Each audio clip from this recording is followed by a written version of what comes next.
Imagine applying for your dream government job and then you disappear forever.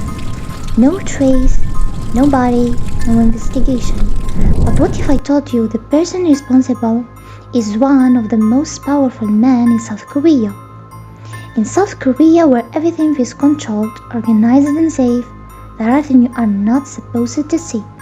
Things buried deep inside the system. And sometimes the people you trust the most are the ones you should fear the most. Hi everyone, and welcome back to our channel. So, today's story started in Seoul in 2018. Young women began disappearing, one after another. No signs of struggle, no witnesses, no evidence, just gone. At first, the police said they ran away and they started a new life somewhere else, but the case closed and something about it didn't feel right. After that, young journalist named Min Jae couldn't ignore it. He was obsessed with the truth. The kind of person who keeps digging even when everyone tells him to stop. And as he looked deeper into the cases, he noticed something strange. Every single missing girl had one thing in common. They had all recently applied for government jobs. And that's when everything changed. One night, Min Jae received a message from a unknown sender. No name, no number, just a single sentence. You are looking in the wrong place. Look up, not down. Attached to the message was a file, encrypted hidden. It took him hours to break into it. His eyes burning, hands shaking, and heart pounding. And when he finally opened it, everything went cold. It was a list. Names, ages, addresses, and next to each name, a red mark. Every single name belonged to a missing girl. At the top of the document was something even more disturbing. A department name, a government division that officially didn't even exist.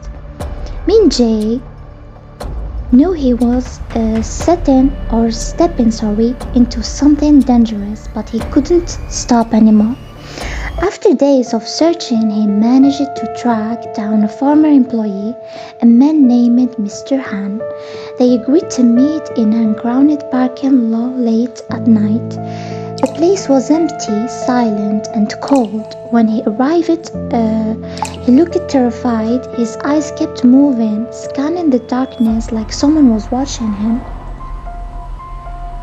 And then he leaned closer and whispered, "There is a man, powerful, high-ranking, someone you would never suspect." Min Jae asked him, "What he mean?" Han swallowed hard and said, "He chooses them personally. Girls with specific profiles, intelligence, background, no strong family ties." Min Jae felt the chill run down his spine. "Why?" he asked.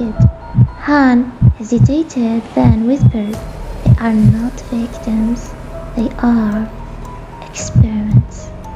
Before he could say anything else, headlights suddenly cut through the darkness. A black car pulled in fast. Doors opened. A man in suit stepped out. Han's face turned pale instantly. "They found me," he whispered, and then he ran. Gunshot echoed through the parking lot, loud, sharp, and final, and then silence. Min Jae didn't stay. He ran to his heart racing so fast it felt like it would explode. That night, he realized something terrifying. This wasn't just a serial killer. This was something much bigger. Weeks passed and Min Jae barely slept. Every step he took, he felt watched. Every call, every message felt monitored, but he kept going until finally he found the name. Director Kang. A respected government official, man praised on television, trusted by the public, known as a national hero. But when Min Jae tried to look into his past, there was nothing. No records, no history, no family, just power. Min Jae knew this was it. One night, he made the most dangerous decision of his life. He broke into a restricted government facility connected to that secret division. The building was heavily secured, but somehow he got in. Inside, everything felt wrong, too quiet, too clean, too controlled. He found a hidden trace laden underground. As he went deeper, the air got colder. The lights flickered slightly. Long metal corridors stretched endlessly in front of him. Then he found the doors, heavy, locked, silent. He opened one and froze. Inside was a girl alive. But something was wrong. She wasn't moving.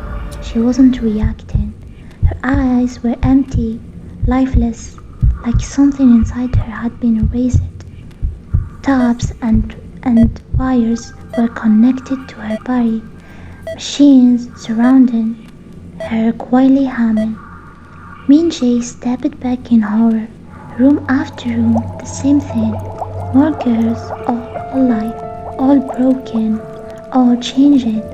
This wasn't murder. This was something far worse. Suddenly, a voice echoed behind him. Calm, controlled, almost gentle. You weren't supposed to see this. Min-jae slowly turned, and there he was, Director Kang, standing in the shadows, smiling. "A journalist," he said, softly, always chasing the truth, even when it kills you. Min-jae tried to speak, but the words wouldn't come out. Kang stepped closer. "They are not victims," he said. "They are tools, carefully selected, improved, perfected, for a purpose far greater than you could ever understand. They are human beings." Min-jae shuddered. Kang smiled slyly. "No, they were. Now they are something more." In that moment, Min-jae realized the truth. This man didn't see himself as a monster. He believed he was creating something controlled, something dangerous. Suddenly, alarms exploded through the building, red lights flashing everywhere, a loud warning through the halls. Kang looked at him one last time. "You have seen too much." Min-jae ran as fast he could, through endless corridors, through flashing lights, through pure fear. Footsteps echoed behind him, getting closer, louder and faster.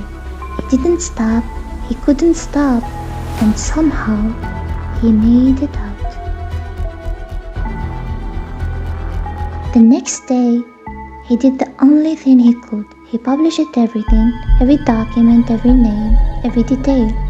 The truth finally exposed, but within minutes it was gone, deleted, erased, like it never existed. His account were shut down, his identity flagged, his voice silenced, and then the police came. But not to protect him, to arrest him. Charges were filed, trespassing, Spanish, fabricating evidence. No one believed him, because officially, Director Kang never existed. Min-jae disappeared into the system he tried to expose, and the world moved on. But even today, people still disappear, quietly, carefully, without a trace. And somewhere, deep inside the system, Director Kang is still there, still watching, still choosing, and maybe, right now, someone is being selected, and once you are chosen, you don't come back.